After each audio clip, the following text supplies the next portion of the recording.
para o que está a introdução de BBO aan de grens,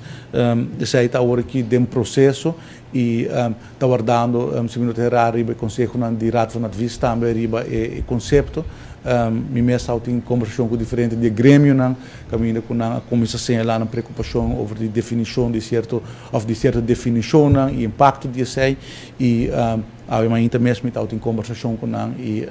está guardando de passo aqui para sinta junto para bom onda é problema técnico tá sobre carbono ora com a papi de baby on the ground está algo também que foi de certo comerciante na mesa que se aceita forma transitória para em vez de introduzir BTW sabe que está caminho que nos por baixo sempre quando nos make sure que a inflação está bom de controle é a maneira que nós chega na decisão aqui e agora que a tarefa principal também que é para nos make sure que a introdução de BBO and the grants vai na forma que esta causa menos impacto negativo e por motivo é importante para escutar a posição de comerciante não. Pero Mr. Waxi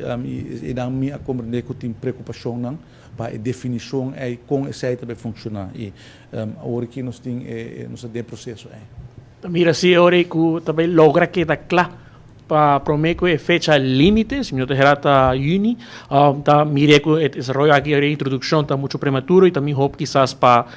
aplazar a introdução de BBO na France. Essa é a decisão é nota segundo me nota riba mesa que vai posponer a introdução, mas vaca era segundo o presidente do estado na vista que